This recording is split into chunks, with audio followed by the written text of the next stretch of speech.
ملتے ہیں ایمان والوں سے، کہتے ہیں جی ہم تو ایمان لائے ہیں، دعویٰ کرتے ہیں ایمان کا، اور جب جاتے ہیں اپنے شیطانوں کے ہاں اذا خلو، ہاں جی اکیلے ہوتے ہیں، تنہا ہوتے ہیں اپنے شیطانوں کے پاس، تو پھر کہتے ہیں قالوا انا معاکم، ہم تمہارے ساتھ ہیں، انما نحن مستہزئون، ادھر تو مذاق کرتے ہیں، ان کا تو مذاق اڑاتے ہیں، مذاق کرتے ہیں ادھر حقیقت نہیں ہے، حقیقت تمہارے ساتھ، وہ حقیقت بھی یہی تھی، ادھر وہ سچ کہتے تھے، ادھر جھوٹ بولتے تھے ایمان والوں کے سامنے۔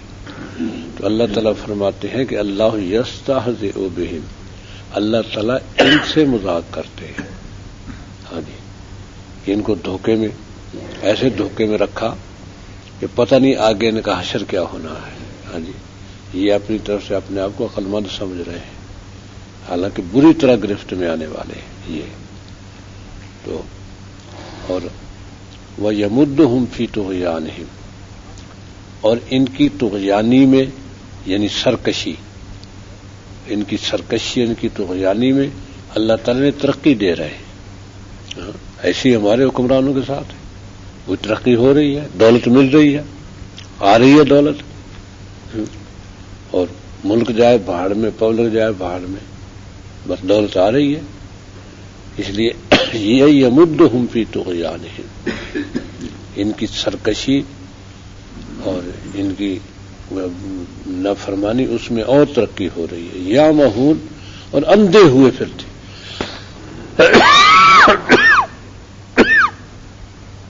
صحیح بات سمجھ میں ہی نہیں آتی، اندھے ہو رہے ہیں، جیسے کتنا پنجابی کے بھی اندھے واہ چلیا جا رہا ہے، اندھے واہ وہ ہے یا مہون، کہ اندھے ہوئے چلے جا رہے ہیں، بس ادھر ادھر کچھ نہیں دیکھتے کیا ہو رہا ہے کیا نہیں، بس احتجاج کر لو، یہ وہ ہڑتالیں کر لو، جو چاہے کر، ان کے کان پہ جو نہیں رہی تھی، وہ اپنے ڈگر سے جا رہے ہیں، بس جو آتا ہے کھا پی کے برابر کر دیا، بس سمجھتے ہیں کہ بڑے کامیاب جا رہے ہیں۔ اگر الیکشن پوری طرح کامیاب ہو، اس کے لیے ساری تیاریاں ہیں، کہتے ہیں کہ سیلاب فنڈ جو آتا ہے وہ تقسیم کر دیا جاتا ہے ان امیدواروں میں جو خرچ کریں گے آئندہ انتخاب میں، یہ اس وقت ان کو دینا، ان کو آج ضرورت ہے بیچاروں کو، ان کو اس وقت دینا، جب الیکشن ہوگا تو اس وقت ان میں یہ تقسیم کرنا تاکہ ووٹ تو میں دے، یہ ہے یا مہو، اندھے طور پر چلنا، کہ پتہ ہی نہیں کہ نتائج کیا ہونے ہیں۔ اولئک الذین اشتروا الضلالۃ بالہدی، یہ وہ لوگ ہیں جنہوں نے گمراہی خرید لی ہدایت دے کر، بڑا سستا سودا ہے، اشتروا الضلالۃ بالہدی، انہوں نے خرید لی گمراہی ہدایت دے کر، اور اپنی طرف خوش ہیں، بڑا اچھا سودا ہے ہمارا۔ فما ربحت تجارتہم، نفع بخش نہیں ہوئی ان کی تجارت، ان کی تجارت نے نفع نہیں دیا، ما ربحت نہیں نفع دیا ان کی تجارت میں، وما کانوا مہتدین، اور نہیں ہوئے ہدایت پانے، ہدایت تو بیچ چکے، نہ تو تجارت ہی نے نفع دیا نہ ہدایت ہی پاس رہی، ہدایت تو اس لیے بیچی تھی کہ تجارت نفع دے، کیونکہ جو حکمران مر گئے لاکھوں اربوں چھوڑ کر، وہ اربوں نے ان کو کیا فائدہ دیا، ان کو کیا فائدہ دیا، انہیں بڑی بڑی رشوتیں لی، اور وہ سب گئے دنیا سے، اور جو پیسہ یہاں چھوڑ گئے، تو جمع کیا وہ کام کیا آیا ان کے، اور جو اب یہ جمع کر رہے ہیں ارب کے حساب سے بحث لینے میں جمع ہو رہا ہے، ان کے بچوں پہ خرچ ہوگا۔ اب یہ سمجھ نہیں بات آتی کہ ان کا ہم کریں گے کیا، کل وہ تو مر جانا، وہ تو وہی رہ جائے گا، بچے آئیں گے تو وہ وارث ہوں گے، وہ بھی اس کو وہی رکھیں گے، اور جمع کر دیں گے، اور جمع کر دیں گے، وہی مر جائیں گے، یہ ریت چلتی رہے گی جب تک اللہ کا امر نہیں آتا۔ ہمارا بھی حد نہیں فائدہ دیا تجارت، تو ان کی تجارت نے، اور وما کانوا مہتدین، اور ہدایت والے بھی نہ بنے، ہدایت بھی نہ ملی، ہدایت بھی گئی، اور جس کے لیے ہدایت بیچی تھی وہ بھی گئی، کچھ بھی ہاتھ نہیں آیا۔ مثلہم، ان کی مثال کمثل الذی استوقد نارا، اس شخص کی سی ہے جس نے جلائی آگ۔ تو عرب کا یہ طریقہ تھا کہ جو لوگ دور دراز علاقوں میں رہتے تھے تو عموماً وہ کوشش کرتے ہوئے اونچی جگہ پہ اپنی رہائش رکھے۔ تو یہ بڑے لوگ ہوتے تھے، ان کے پاس اسلحہ وغیرہ بھی ہوتا تھا اور سیکورٹی بھی ہوتی تھی، کیونکہ قبائلی نظام تھا، کوئی ایسے نہیں رہ سکتا تھا۔ تو وہ آگ جلاتے تھے رات کو کہ بھولا بھٹکا آگ دیکھ کے آ جائے گا تو اسے کوئی اس کی مدد کر دیں گے۔ تو یہ اچھے طریقے تھے ان کے۔ تو یہ ایک رواج تھا عرب کا، جہاں آگ دیکھتے سمجھتے کہ یہ مہمان نواز لوگ ہیں، جو رات کو آگ جل رہی ہے، تو وہ اس آگ کی طرف وہ جاتے پھر وہاں پہنچتے اور وہاں ان کو آرام ملتا، مہمانی ہوتی، ان کی رات گزارتے، ان کو راستہ بتایا جاتا۔ تو گویا یہ آگ ہدایت کی نشانی تھی، یہ جہاں روشنی ہو رہی ہے یہاں سے راستہ ملے گا آگے اور یہاں مہمانی ہوگی۔ تو وہی اللہ تعالی نے مثال دی۔ تو آگ جلانے والے نبی صلی اللہ علیہ وسلم، تو ان کی مثال ایسی ہے کہ جیسے ایک شخص نے آگ جلائی، فلما اضاءت ما حولہ، جب وہ آگ آس پاس سے روشن کر دیا اس نے اپنے ماحول کو، اضاءت چمکا دیا، روشن کر دیا، اضاءت ما حولہ اپنے ماحول کو اور جلانے والے کے ماحول کو، اس کے ماحول کو آگ نے روشن کر دیا۔ تو اب وہاں آنا چاہیے تھا انہیں، لیکن ذہب اللہ بنورہم، اللہ تعالیٰ ان کی آنکھوں نور ہی لے گیا، وہ آگ دکھائی نہیں دیتی۔ ہاں جی، جس کی روشنی میں روشنی دیکھ کے جانا تھا، وہاں ان کو رستہ ملتا، وہاں ان کو آرام راحت ملتی، وہاں پہنچے نہیں، پہلے ہی وہ آنکھیں ختم ہو گئی۔ اب آنکھیں ہوں تو نور کو دیکھیں، آنکھیں ختم۔ وَتَرَكَهُمْ فِي ظُلُمَاتٍ، اور ان کو چھوڑ دیا اندھیروں میں، اللہ تعالیٰ نے ان کی روشنی سلب کر لی، اندھیروں میں رہ گئے۔ جب آنکھیں چلی گئی تو اندھیرے ہی ہونے تھے پھر تو، اندھیرے، لا یبصرون، کچھ نہیں دیکھتے اب۔ اور پھر ان کی حیثیت یہ ہو گئی کہ صم بکم عمی، صم اصم کی جمع بہرا، اور بکم ابکم کی جمع گونگا، اور عمی عامہ کی جگہ اندھا۔ یہ بہرے ہیں، گونگے ہیں، اندھے ہیں۔ صرف اگر آنکھوں کی بات ہوتی تو آنکھیں گئی تھی تو آواز دے لیتے کہ بھائی آگ جلانے والے، میری تو آنکھیں نہیں ہے، پتہ نہیں میری آنکھیں چلی گئی تو مجھے کوئی رہنمائی کرو، میری، آواز دیتے۔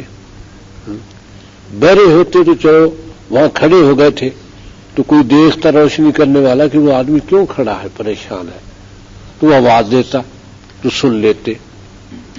اب یہ بہرے بھی ہیں، گونگے بھی ہیں، گونگا اور جو بہرا ہوتا ہے وہی گونگا ہوتا ہے، ہاں جی، کیونکہ کان میں آواز پڑے تو زبان پہ لفظ بنے، ہاں جی، جو لفظ سنے گا بچہ وہی لفظ زبان سے جاری کرے گا۔ جب وہ قوت سماع ہی اللہ نے دی تو بچے کی زبان پہ لفظ کہاں سے جاری ہو، وہ سنتا ہی نہیں، اس لیے وہ کوئی لفظ جاری نہیں ہوتے۔ تو اب یہ کہ اندھے بھی ہو گئے تو ہم لا یرجعون، اس لیے وہ روشنی کی طرف نہیں لوٹیں گے۔ کیسے ہے روشنی کی طرف؟ کیونکہ نور تو ویسے چلا گیا آنکھوں کا، روشنی اس لیے تو آنا تھا روشنی میں کہ یہاں سے رہنمائی ملے، ہدایت ملے، اور کبھی نہیں واپس آ سکتے۔ ایک اور مثال ہے، او کا سیب من السماء، ان کی مثال ایسی ہے، سیب کے معنی وہ بہترین بارش کو کہتے ہیں۔ سیب عام بارش تو مطر کہلاتی، مطر معنی بارش، تو سیب کے معنی ہوتے ہیں کہ جو بارش نفع بخش ہو. ہاں جی، جو کیونکہ یہ بھی تو بارش ہے جو بارش سندھ میں ہوئی، یہ ادھر شمالی پنجاب میں ہوئی، انہیں ڈبو دیا. یہ سیب نہیں ہے، یہ بارش ہے. ہاں جی، یہ اللہ کا عذاب ہے، یہ بارش ہے. ہاں جی، تو یہ بارشیں مطر کہلاتی ہیں، عام بارش وہ مطر کہلاتی ہے. تو سیب وہ بارش جو بہت ہی وقت پہ ہو، صحیح ہو، درست ہو.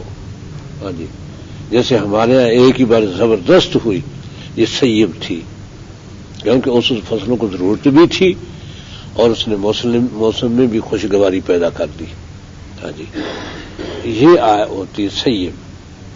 تو یا جیسے کہ سیب بارش من السماء آسمان سے، فی ظلمات و رعد و برق. اب اس میں عموماً بارشیں رات کو آتی ہے، اکثر بارشیں رات کو آتی ہیں، تو اس وقت اندھیرے ہوتے ہیں اور چمک ہوتی ہے. کیونکہ اندھیری رات میں بادل چھائے ہوئے ہوں تو بجلی بڑی خوفناک ہوتی ہے، بجلی کی چمک. گھر میں آدمی پتہ نہیں چلتا، باہر ہو جنگل میں، اس وقت اگر بجلی چمکے، رات کو اندھیرا ہے، بادلوں کا اوپر گھٹائیں چھائی ہوئی ہیں اور گرج ہے زبردست، کڑ کر بجلی چمکتی ہے تو آدمی ڈر جاتا ہے، بہت خوف زدہ ہوتا ہے. تو بارش تو ٹھیک ہے، برس رہی ہے، لیکن اس میں اندھیرے بھی ہے، گرج بھی ہے، برق بھی ہے، بجلی، رات گرج اور برق بجلی. تو اس لیے خوف بھی آتا ہے. تو بارش ٹھیک ہے، بارش پر تم خوش ہے، لیکن گرج اور چمک اور اندھیرے یہ خوفناک ہے.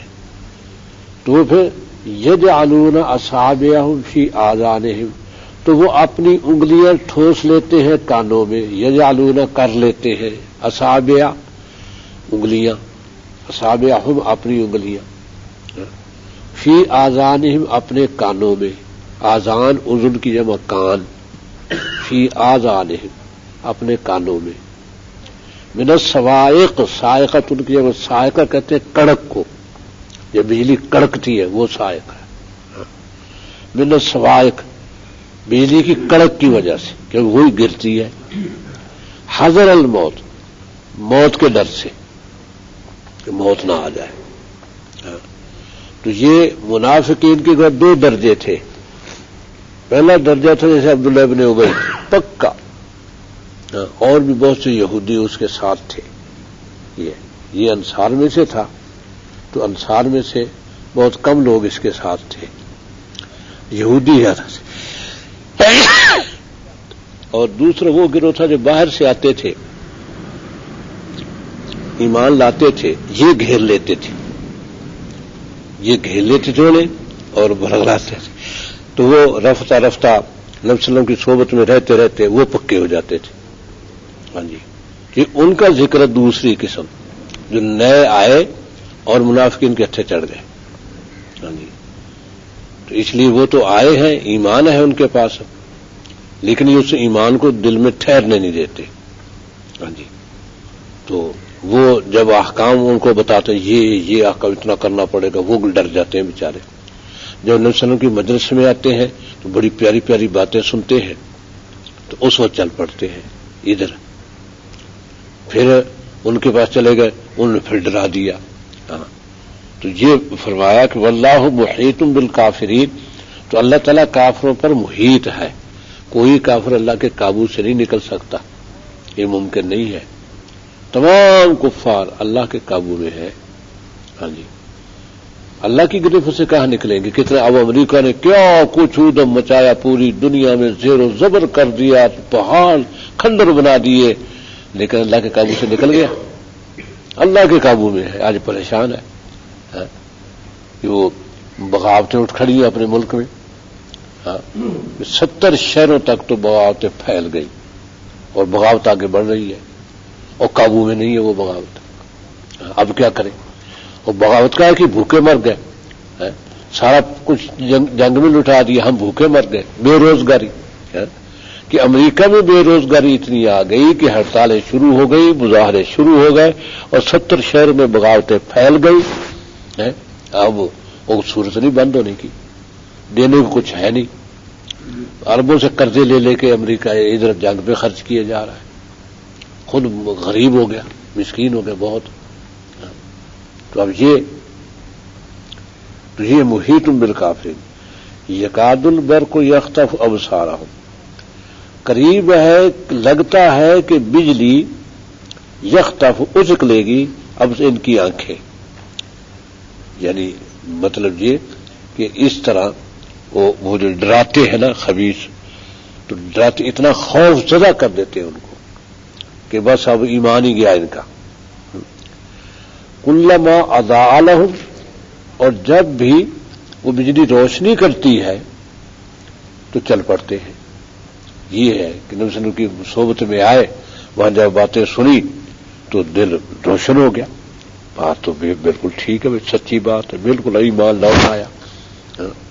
وَإِذَا أَظْلَمَ عَلَيْهِمْ, جب پھر ان پر اندھیرا ہو گیا منافقین کے ہاں چلے گئے. منافقین کے ہاں چلے گئے, انہیں پھر ڈرایا, باتیں بتائی خوفناک قسم کی, جھوٹ موٹ گھڑ کے. پھر منظر ایسا کر دیا کہ توبہ توبہ, اچھا بچنا چاہیے اس سے. تو قاموا, وہی ٹھہر جاتے ہیں. قدم رک گیا, جو چلے تھے تھوڑا سا تو قدم رک گیا. لو شاء اللہ, اگر چاہتا اللہ. اظلم کے معنی اندھیرا ہو گیا, اضاء روشنی ہو گئی, اور اظلم اندھیرا ہو گیا.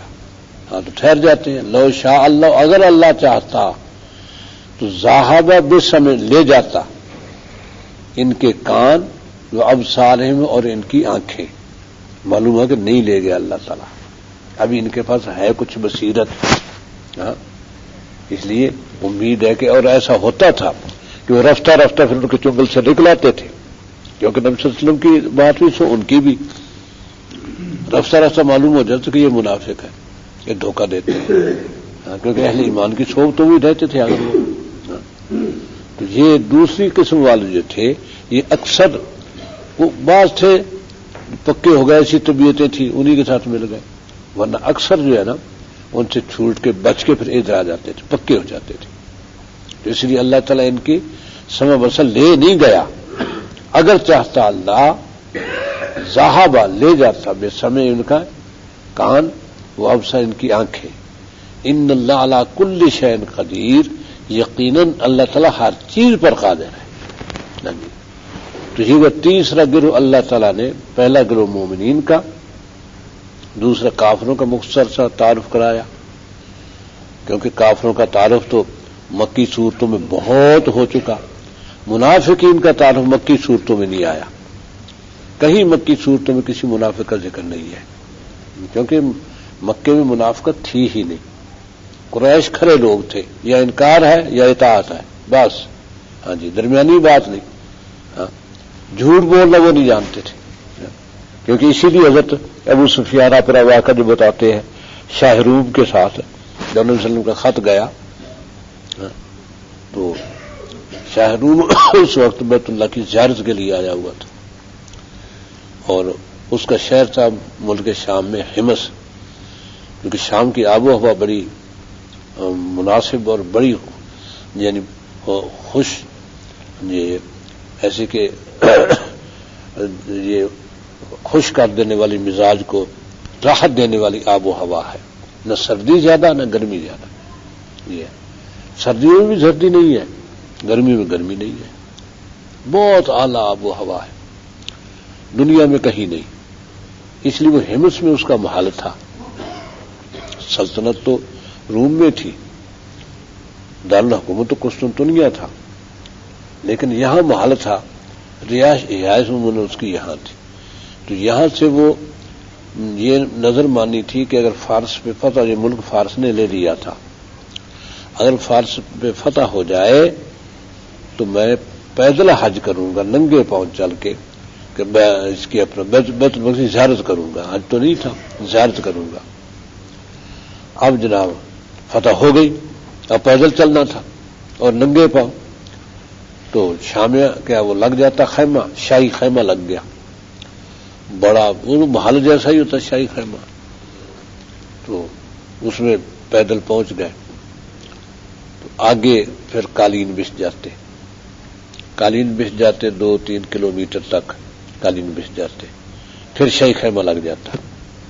اب بادشاہ ان قالینوں پہ چلتا ننگے پاؤں، شام تک رفتہ، تھوڑا تھوڑا کہیں ٹھہر گئے، کہیں چل پڑے، 2-3 کلومیٹر تک وہ خیمہ آ جاتا، پھر اس میں آرام کیا، بس پھر وہ آگے بچھانے لگ جاتے، پچھلے قالین اٹھا کے آگے بچھا دیتے، پچھلا شاہی خیمہ اٹھا کے آگے لگا دیا۔ اس طرح وہ کئی مہینوں میں یا سالوں میں وہ پہنچا کہیں بیت المقدس، بہت عرصہ لگ گیا۔ وہی نبی صلی اللہ علیہ وسلم کا خط پہنچا تھا اسے، اس نے خط پڑھا تو کہا کہ عرب کا کوئی قافلہ آیا ہو تجارتی، تو معلوم ہوا کہ بھائی حمص میں آیا ہوا ہے، کہ لاؤ۔ ابو سفیان کہتے ہیں حمص سے اٹھایا سرکاری کارندوں نے، بادشاہ کے پاس پہنچا دیا۔ بادشاہ نے پوچھا تم نے جو نبوت کا دعویٰ کیا اس کا رشتہ دار کون ہے؟ ابو سفیان کی میں ہوں۔ کیا لگتی ہے اس کے؟ کہ جی چچا زاد بھائی، اس کو آگے کر دو۔ یہ آگے ہوئے، تم سب پیچھے قطار بنا کے کھڑے ہو جاؤ، میں اس سے بات پوچھتا ہوں، اگر یہ جھوٹ بولے تو مجھے بتا دینا۔ یہ ابو سفیان کہتے ہیں کہ میں یقیناً جھوٹ بولتا، میرا پکا ارادہ تھا کہ میں جھوٹ بولوں گا، اور مجھے یہ بھی معلوم تھا کہ میرے پچھلے یہاں نہیں بتائیں گے، اگرچہ بادشاہ سے انہوں نے اقرار کیا ہے کہ ہاں بتا دیں گے، وہ یہاں نہیں ظاہر کریں گے، مکے جا کے کہیں گے کہ سردار جھوٹ بھی بول لیتا ہے، میری سرداری ختم ہو جائے گی، اس لیے جھوٹ بول ہی نہیں سکا، بادشاہ کے سامنے جھوٹ نہیں بول سکا۔ جو